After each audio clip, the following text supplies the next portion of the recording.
राधे राधे सबको। Welcome to class 11th।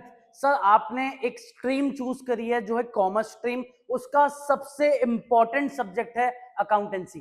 तो sir इस सब्जेक्ट को शुरू करने से पहले मेरी पहली रिक्वेस्ट आपसे, इसको कभी भी आप ऐसे मत सोचना कि एक सब्जेक्ट है, बोरिंग सब्जेक्ट है, पढ़ना पड़ेगा। सर पूरा प्रैक्टिकल सब्जेक्ट है, थोड़ी बहुत थ्योरी इसमें रहेगी, उसको साइड हटाएं। पूरा प्रैक्टिकल सब्जेक्ट है और आपको सब्जेक्ट में बहुत मजा आएगा। सर सब्जेक्ट में हम सीधा नहीं घुसेंगे कि आज ही कोई चैप्टर शुरू कर दिया, कुछ ना कुछ शुरू कर दिया, नहीं। कुछ बेसिक टर्म्स आपको मैं सिखाऊंगा अकाउंट्स की, अपनी आज की क्लास यहीं पे एंड कर देंगे। तो सर सबसे पहला काम, सर अकाउंटिंग या अकाउंट्स का मतलब क्या होता है, इसके मतलब को जानते हैं ताकि आपके चैप्टर्स में आपका इंटरेस्ट डेवलप हो कि अगले चैप्टर्स में होने क्या वाला है। तो सर अकाउंटिंग का मतलब बहुत बड़ी सी डेफिनेशन है। आपसे एक रिक्वेस्ट है, आप अभी भी पढ़ना शुरू कर रहे हो क्लास 11th के लिए, अपनी एक नोटबुक जरूर मेंटेन करिए। जितने प्रैक्टिकल क्वेश्चन या जो भी चीजें मैं लिखवाऊंगा आप कॉपी में नोट करते जाइए। आपको याद कुछ नहीं करना, आप बस एक मल्टीपल रिवीजन की तरह उसको रीड करोगे, आपको बहुत अच्छा इंपैक्ट नजर आएगा, आपको अपने आप चीजें रिटेन रहने लग जाएगी। बस आपको नोट डाउन करना है मेरे साथ, ठीक है जी। चलिए आइए, अकाउंटिंग का मतलब होता है it is a systematic procedure of recording. बेटा आज के लिए अपन पूरी डेफिनेशन आप नोट कर लेना साथ साथ। It is a systematic procedure of recording, classifying, summarizing, analyzing and interpreting all the business transactions during a financial year. Definition आप पूरी नोट करो, लेकिन अपने को जितना समझ आएगा आज हम सिर्फ उतना सीखेंगे। तो पहला टर्म मेरे लिए इंपॉर्टेंट है, रिकॉर्डिंग। तो बॉस रिकॉर्ड करने के मतलब को जरा जानते हैं, आराम से मेरी बात सुनना। पहले ही दिन से आपको एक चीज बता रहा हूं, आपको एक बिजनेस ओनर की तरह फील लेना है। मान के चलो अपन एक बिजनेस ओनर है। अगर अपन एक बिजनेस ओनर है, हम हर एक चीज को कैसे लेके चलेंगे यही आपको मैं यहाँ पे सिखाऊंगा। तो बॉस हर बिजनेस में कुछ ना कुछ ट्रांजेक्शन्स होती हैं जिनको हम बिजनेस ट्रांजेक्शन्स बोलते हैं। जैसे कि फॉर एग्जांपल मेरी एक बेकरी है, मेरा एक बिजनेस है, मेरी एक बेकरी भी है, वहां पे मैं काफी चीजें बेचता हूं। चिप्स के पैकेट, सॉफ्ट ड्रिंक्स हो गई, आइसक्रीम्स हो गई, एटसेट्रा, सारा सामान मैं बेचता हूं। दिन में बहुत सारे कस्टमर आते हैं, बहुत सारा मेरा माल लेके जाते हैं, बदले में कैश देके जाते हैं। भैया इसी को हम बोलते हैं बिजनेस ट्रांजेक्शन। तो बेटा एक बात बताओ, एक दिन में टोटल कितना माल बिका, कितना पैसा आया? आजकल तो भैया पेटीएम यूपीआई का जमाना है, कितना पैसा पेटीएम से आया, कितने लोग उधार में खरीद के लेके गए, आगे चल के फ्यूचर में पैसा चुकाएंगे, इन सबको आप एक जगह रिकॉर्ड करते हो, इसी को हम कहते हैं अकाउंटिंग। तो बॉस अकाउंटिंग ज्यादा मुश्किल कुछ नहीं है। एक बिजनेस ओनर हो, आप अपने बिजनेस में कुछ ना कुछ माल बेचोगे, गुड्स बेचोगे। भैया धंधा चलाओगे तो कुछ ना कुछ बेचना पड़ेगा, चाहे वो गुड्स हो चाहे वो सर्विसेज हो। आप उसके अगेंस्ट जो कमाई करोगे यही एक बिजनेस ओनर का काम है। तो बॉस एक दिन में आप कितना माल बेचते हो उसको रिकॉर्ड करना, यही बॉस अकाउंटिंग है। आज के लिए आपको क्लासिफाइंग, समराइजिंग, एनालाइजिंग, इंटरप्रेटिंग ये आपको नहीं समझना। आज की बेसिक क्लास का सिर्फ बेसिक मतलब है आपको अकाउंट्स के बारे में कुछ टर्म्स और कुछ डेफिनेशंस को समझना और अपना चलते बढ़ना है, ठीक है बॉस। तो बॉस पहला टर्म आपने ध्यान दिया, रिकॉर्डिंग। कुछ भी माल बेचना, खरीदना, पैसा आना, पैसा ना आना, उधार में बेचना, सबको एटसेट्रा आप रिकॉर्ड करते हो। अच्छा सर रिकॉर्ड किसको किया जाता है? सर रिकॉर्ड किया जाता है, कहां गया बॉस, बिजनेस ट्रांजेक्शन्स को। सर थोड़ा बताओ बिजनेस ट्रांजेक्शन्स क्या होती हैं, इसको मैं एक तरीके से अपने एग्जांपल में बताता हूं, ध्यान से सुनना। मेरे पापा, अज्यूम करते हैं मेरे पापा एक डॉक्टर है, ठीक है जी। मेरे को 2 दिन पहले काफी फीवर हुआ, बुखार हुआ, खांसी जुकाम हुआ, पापा ने मेरे को दवाई दी, पापा ने मेरे को ट्रीट किया। क्या पापा मेरे से इस चीज का पैसा, मनी चार्ज करेंगे? क्या इस चीज का पैसा चार्ज किया जाएगा? नहीं भैया, कैसी बात कर रहे हो, आपके पापा आपको ठीक करने के लिए थोड़ी पैसा लेंगे।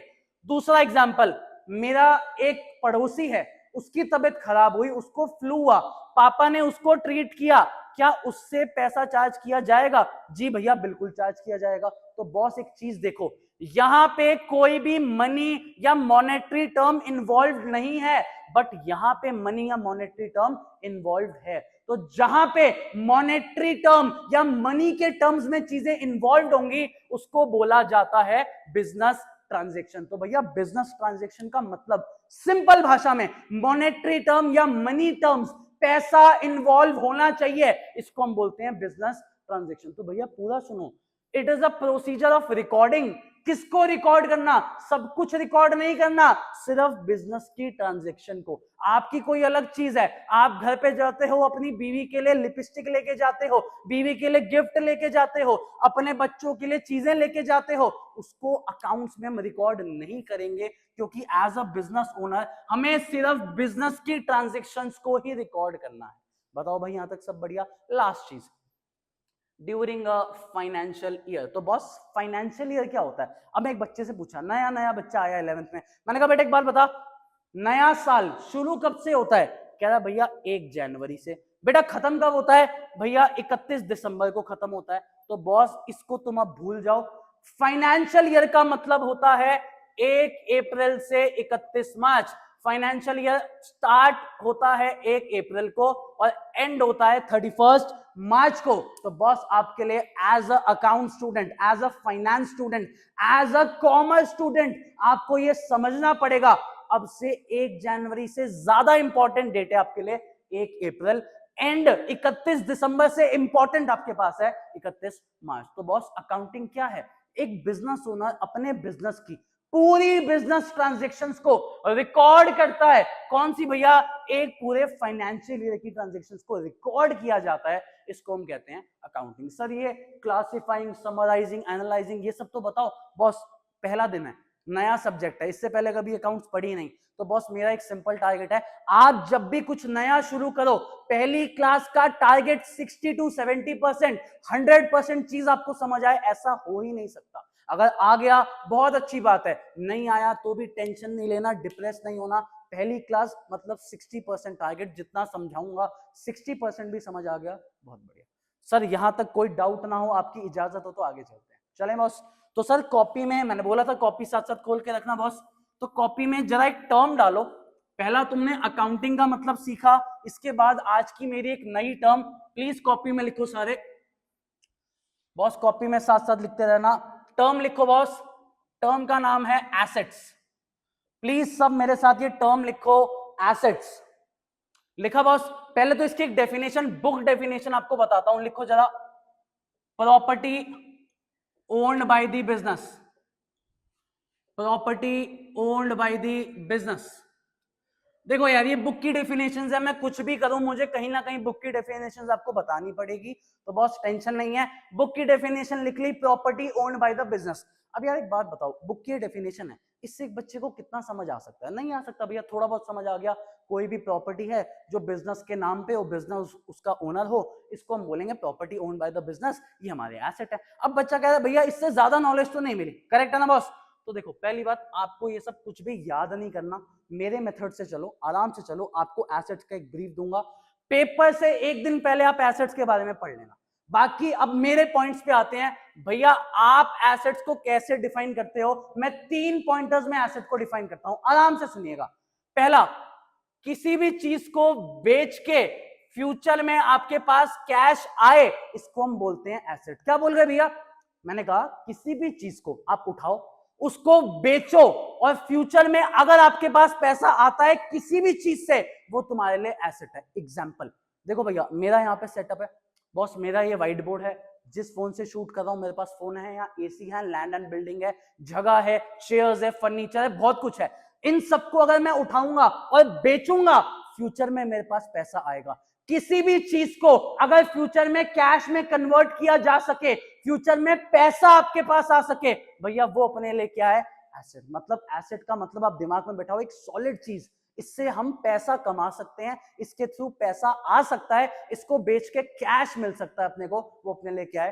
एसेट। पहला बुलेट पॉइंट सबको ओके। सेकंड पॉइंट, किसी भी चीज से आपको बेनिफिट प्रोवाइड हो, वो आपके लिए एसेट। एग्जांपल देखो बॉस, आप ऑनलाइन पढ़ रहे हो, यहाँ पे मेरा ऑफलाइन इंस्टीट्यूट है, ऑफलाइन के लिए मुझे क्या क्या पैसा लगाना पड़ा भैया, 3 एसी खरीदे, 50-60 चेयर्स खरीदी, टेबल्स खरीदी, अलग वाटर कूलर्स खरीदे, बहुत सारी इन्वेस्टमेंट हुई। लेकिन ये पैसा अगर मैंने लगाया तो मेरे को बेनिफिट भी तो मिल रहा है, जितने बच्चे आएंगे मुझे कुछ ना कुछ फीस देंगे, मेरे को मंथली कुछ ना कुछ इनकम जनरेट होगी। उस इनकम जनरेट करने के लिए मैंने ये सारा इन्वेस्टमेंट किया, मतलब ये सारी चीजें, सारा सेटअप मेरे लिए एक एसेट की तरह ट्रीट होगा। भैया एसेट कैसे? सिंपल लैंग्वेज में, पहली बात तो ये सारी चीजें कैश में कन्वर्ट हो सकती हैं, दूसरी बात, जितनी मैं कमाई कर रहा हूं इन्हीं एसेट्स के थ्रू कर रहा हूं। भैया बच्चे आते हैं चेयर्स पे बैठते हैं, कल को मेरे इंस्टीट्यूट में चेयर्स ही ना हो, एसी ही ना हो, गर्मी में बच्चे बैठेंगे क्या? नहीं बैठेंगे भैया, कोई नहीं आएगा। वो एक ऐसे इंस्टीट्यूट पे जाएंगे जहां पे एसी होगा, जहां पे फैसिलिटीज होंगी, जहां पे अच्छी चेयर्स होंगी। पढ़ाया अच्छा जाएगा हर जगह, उसकी कोई दिक्कत नहीं है, बट फैसिलिटीज जहां ज्यादा होंगी वहां आपको बेनिफिट ज्यादा मिलेगा। तो किसी भी चीज से आपको बेनिफिट मिल सके वो भी आपके लिए क्या है बॉस? कोई दिक्कत सर?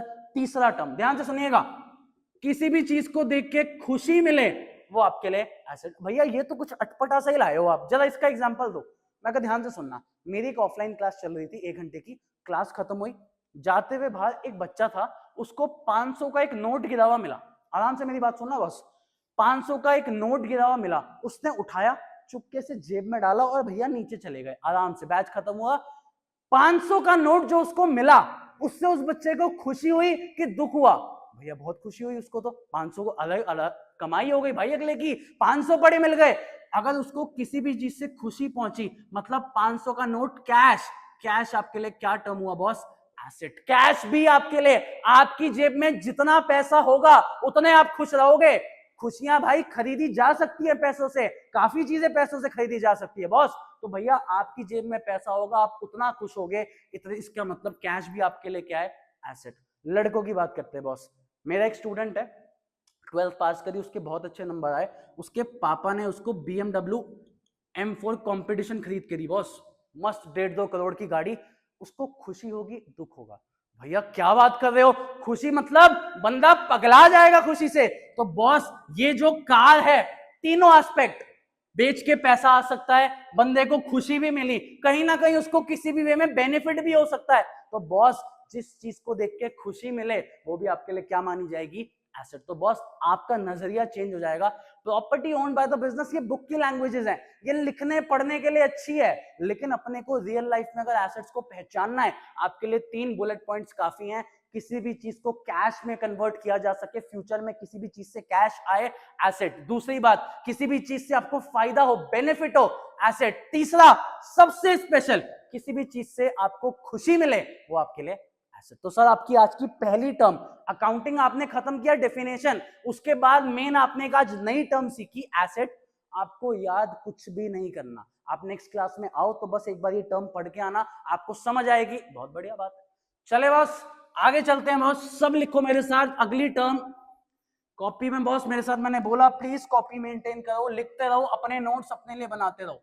लिखो अगली टर्म लाइबिलिटीज, अगली टर्म लिख रहा बॉस लाइबिलिटीज। लाइबिलिटीज की बॉस पहले बुक डेफिनेशन आपको लिखवा देता हूं, लिखो boss, any amount which is to be, any amount which is to be paid in the future, any amount which is to be paid in the future, कोई भी पैसा, कोई भी अमाउंट जो आपको फ्यूचर में लौटाना पड़े, चुकाना पड़े, वो आपके लिए लाइबिलिटीज है। भैया बुक डेफिनेशन आपने लिखवा दी, वापस से जरा अपने 3 बुलेट पॉइंट्स पे आते हैं। बुक डेफिनेशन कभी भी याद कर सकते हैं भाई, एग्जाम से 2 दिन पहले नोट्स पढ़ोगे, अपनी लैंग्वेज पढ़ोगे, बुक पढ़ोगे, लर्न कभी भी हो सकता है। रियल लाइफ में अगर आपको लाइबिलिटीज चेकआउट करनी है कि लाइबिलिटीज होती किस तरीके की हैं, वो आपको यहाँ पे पता चलेगी। चले बॉस बताऊं 3 बुलेट पॉइंट्स। आइए सर पहले बुलेट पॉइंट पे सारे ध्यान देते हैं। सबसे पहला बुलेट पॉइंट, फ्यूचर में अगर आपको कैश देना पड़े, फ्यूचर में आपके हाथ से कैश जाए, फ्यूचर में कैश को चुकाना पड़े, बॉस वो आपके लिए क्या होती हैं? लाइबिलिटीज। एग्जांपल, बॉस मैंने बैंक से लोन ले रखा है 10 लाख रुपए का, किसी भी चीज के लिए लोन लिया है, तो भैया एक तो फ्यूचर में पैसा चुकाना पड़ेगा, फ्यूचर में पैसा जाएगा। आपने किसी से उधार में कुछ खरीद के रखा है, उसको आपने बोला भैया 1 महीने बाद पैसा दूंगा, अभी सामान दे दो, कई जगह क्रेडिट फैसिलिटीज अवेलेबल होती हैं, तो आपने उधार में जब माल खरीदा, फ्यूचर में पैसा चुकाना पड़ेगा, भैया कैश फ्यूचर में जाए, वो आपके लिए क्या है? लाइबिलिटीज। टर्म याद करो बॉस, लाइबिलिटीज। डन। एक पॉइंट और बॉस, किसी भी चीज से आपको कोई बर्डन फील हो, बर्डन मतलब सर पे एक बोझ फील हो, आपके लिए लाइबिलिटी। अब देखो एक बात सुनो, मैंने अपने एक दोस्त से 5 लाख रुपए उधार लेके रखे हैं पिछले 1 साल से। अब मेरा बिजनेस फ्लॉप चलता रहा, मेरे बिजनेस नहीं चले, तो मैं उसको पैसा लौटा नहीं पाया। आज भी जब मैं उस दोस्त से मिलता हूं ना, मेरा दिल काफी भारी रहता है, मेरे सर पे एक बोझ रहता है कि मुझे इसको ये पैसा चुकाना है। तो आपको किसी भी चीज से अगर बर्डन या बोझ फील हो बॉस, वो आपके लिए क्या मानी जाएगी? लाइबिलिटी। आखिरी काम ध्यान से सुनना बॉस, किसी भी चीज से आपको दुख मिले, भैया खुशी का ऑपोजिट था दुख, किसी भी चीज से आपको दुख मिले वो आपके लिए क्या मानी जाएंगी बॉस? लाइबिलिटीज। भैया सेम दोस्त वाला एग्जांपल, जब भी मैं उस दोस्त को देखता हूं ना, मेरे को अंदर से एक गिल्ट, एक दर्द, एक दुख फील होता है कि मैं उसका पैसा लौटा नहीं पा रहा। मैंने किसी से पैसा लिया और मैं उसका पैसा, भाई पहली बात मैं हरामी नहीं हूं, ठीक है बॉस। अब एक बच्चा मेरे से पूछता है भैया उसके पैसे लेके आपने रख लिए, दुख क्या है इसमें? खुशी है, उड़ाओ। तो बॉस मेंटालिटी का फर्क है, मैं जेन्युइन मेंटालिटी की बात कर रहा हूं। अगर आपने किसी दोस्त का पैसा लेके रखा है जो आप नहीं चुका पा रहे, तो अंदर से एक गिल्ट, एक दुख, एक दिल में दर्द बैठ जाएगा कि भाई को मुझे पैसा चुकाना, मैं चुका नहीं पा रहा। तो बॉस 3 पॉइंट्स, फ्यूचर में कहीं से पैसा जाए, आपके सर पे कोई बर्डन फील हो या किसी चीज से आपको दुख मिले, बॉस वो आपके लिए क्या मानी जाएंगी? लाइबिलिटीज। आपकी एक और टर्म खत्म। बताओ जी कोई डाउट? आपकी टर्म्स आपको समझ आ रही हैं? याद करने का लोड मत लेना, पहली क्लास प्लीज मत भूलो। 60% आपको समझ आ रहा है, वेल एंड गुड, इससे ज्यादा टेंशन लेने की कोई जरूरत नहीं। चले बॉस, आयो बॉस, अगली टर्म पे चलते हैं। सब पहुंचे, बस 1-2 टर्म्स आपको और कराऊंगा, इजी इजी 2-3 टर्म्स, उसके बाद आज की क्लास खत्म करेंगे। चलो बॉस, कॉपी में लिखो थर्ड टर्म। टर्म लिखना बॉस कैपिटल, लिखो भाई टर्म कैपिटल। अगली टर्म कैपिटल। कैपिटल के साथ पहले लो भैया बुक डेफिनेशन लिखवा देते हैं, लिखो any amount invested in the business by its owner is called capital. Any amount invested in the business by its owner is called capital. बहुत सिंपल टर्म है, इसके कोई की पॉइंट्स या ब्रेकअप नहीं है, सिंपल साफ सीधी बात।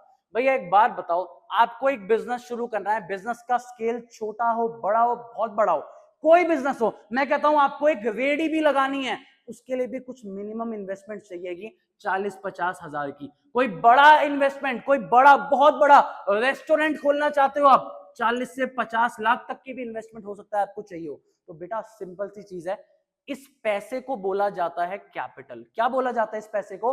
कैपिटल। एक बिजनेस में कौन पैसा लगाएगा? भैया उसका मालिक, उसका ओनर पैसा लगाएगा। तो यही आपकी डेफिनेशन है, any amount invested in the business by the businessman is called capital. Term खत्म, कुछ नहीं है इस टर्म में, बेसिक सी छोटी सी टर्म है, लिखा खत्म किया, कोई बुलेट पॉइंट नहीं, साफ सीधी भाषा। एक बिजनेस चलाने के लिए उसका मालिक एक धंधे में जो भी पैसा लगाएगा उसको बॉस हम क्या बोलने वाले हैं?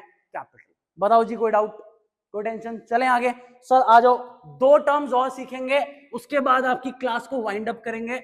आज की पहली class simple class 11th accounts की हम वहां पे एंड करेंगे। बस याद ये रखना, अब तक अगर 3 टर्म्स तुम्हें अच्छे से समझ आई हैं, अगली 2 टर्म्स बॉस मजबूत है, बहुत मजेदार है। और मजा मुझे इसलिए आता है कि 12th तक के बच्चे भी ना कई बार इसमें कंफ्यूज हो जाते हैं। तो पहले मेरे साथ आओ, टर्म्स लिखते हैं बॉस। इसकी मैं डेफिनेशन नहीं लिखवाऊंगा, सीधा एक्सप्लेन करूंगा। तो एक टर्म यहां पे लिखो डेटर्स, स्पेलिंग है DEBTORS, इसको डेप्टर्स मत बोलना, बी साइलेंट है, तो टर्म है बॉस डेटर्स। और यहां पे एक और टर्म लिखो क्रेडिटर्स। पहली टर्म आपकी डेटर्स एंड दूसरी टर्म आप प्लीज लिखो क्रेडिटर्स। 2 टर्म्स हैं आपके पास, डेटर्स एंड क्रेडिटर्स। कोई डेफिनेशन नहीं है, आपको मैं एग्जांपल दूंगा, कुछ चीजें मैं जज करूंगा, कुछ आप खुद जज कर पाओगे, कुछ चीजें आप खुद से बता पाओगे कि भैया इसका ये आंसर होना चाहिए। चले बॉस एग्जांपल पे आते हैं, ध्यान से सुनना बॉस, आराम से मेरी बात सुनना। चलो बॉस, मेरा जहां इंस्टीट्यूट है, मेरे इंस्टीट्यूट के पास एक बेकरी है, उसका नाम है धिंगड़ा बेकरी, और मेरा इंस्टीट्यूट RD क्लासेस। अब ध्यान से मेरी बात सुनो, बहुत सिंपल फैक्ट, सिंपल चीजें तुम्हें बताऊंगा, ठीक? बेकरी में क्या क्या मिलता है तुम्हें ऑब्वियसली मालूम है। आज RD क्लासेस का रिजल्ट आया, आज 5 बच्चे हैं जिन्होंने 100 स्कोर किया, फुल स्कोर किया बोर्ड्स में। बच्चों ने कहा भैया हमें कुछ तो गिफ्ट दो। मैं कहा यार इस टाइम पे तो मेरी क्लासेस है, मैं कुछ तुम्हारे लिए ला नहीं सकता, फिलहाल तुम्हें एक चॉकलेट दिला देता हूँ, चलो मेरे साथ। तो बच्चों ने कहा चलो भैया धिंगड़ा बेकरी चलते हैं, चॉकलेट लेते हैं। आराम से बात सुनना, मेरे 5 बच्चे हैं, उन्होंने 100 रुपए की चॉकलेट ली, मेरा 500 रुपए का बिल बना। सिंपल मैथ से, कुछ मुश्किल नहीं बताया। धिंगड़ा बेकरी ने आराम से, सुनते रहो बस, अभी फिलहाल के लिए तुम मान के चलो तुम मेरे शूज में हो, तुम आरडी क्लासेस के पॉइंट ऑफ व्यू से सोचोगे, तुम्हें सिर्फ अपने हिसाब से सोचना है, आरडी क्लासेस के हिसाब से सोचना है। चलो, ढींगड़ा बेकरी ने बोला भैया 500 रुपए हो, रौनक भैया 500 रुपए दे दो। मैं कहा भैया वॉलेट लाना मैं भूल गया हूँ, वॉलेट जरा इंस्टीट्यूट पे रह गया है, इंस्टीट्यूट 2 फ्लोर ऊंचा है। तो ढींगड़ा अंकल मेरे से कहते हैं रौनक भाई कहाँ जाओगे यार, आप इतने सालों से आपका इंस्टीट्यूट यहीं पे है, आप कहाँ जाओगे, कोई बात नहीं आप जाओ, आप कल परसों में जब भी वापस इस तरफ आओ आप पैसे दे देना। ठीक है, अब आराम से मेरी बात सुनो ध्यान से। पहली बात, आरडी क्लासेस मतलब मैंने क्या किया भैया, आपने कुछ परचेज किया, कुछ खरीदा, सही बता रहे हो, मैंने 5 चॉकलेट खरीदी, बिल्कुल खरीदी, परचेज किया लेकिन ऑन क्रेडिट।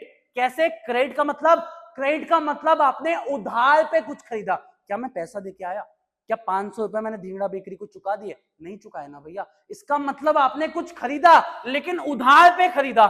तो मेरा सिंपल सवाल, आराम से सुनना, मैं उनको आज पैसा नहीं देके आया, सिंपल सवाल इतना, मुझे उनको फ्यूचर में पैसा देना पड़ेगा कि उनसे पैसा मिलेगा?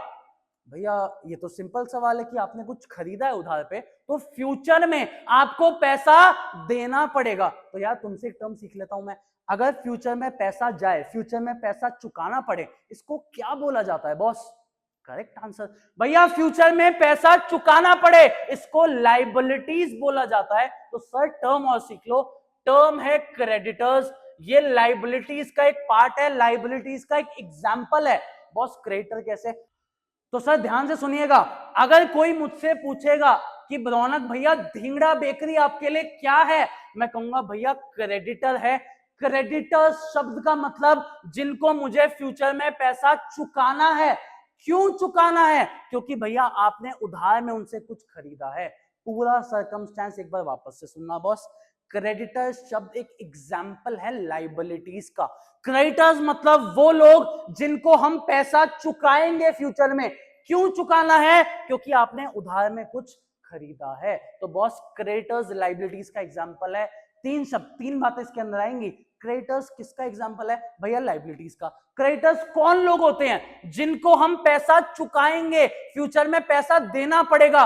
क्यों देना पड़ेगा? क्योंकि आपने उधार में कुछ खरीदा है। सर इस टर्म को हम कहते हैं क्रेडिटर। एक बार मेरे साथ बने रहो, पर्सपेक्टिव चेंज करो। मैंने कहा मेरा पीओवी हटाओ, मेरा पर्सपेक्टिव हटाओ, अब आओ ढींगड़ा बेकरी के पॉइंट ऑफ व्यू से, जरा इस बिजनेस के हिसाब से सोचते हैं।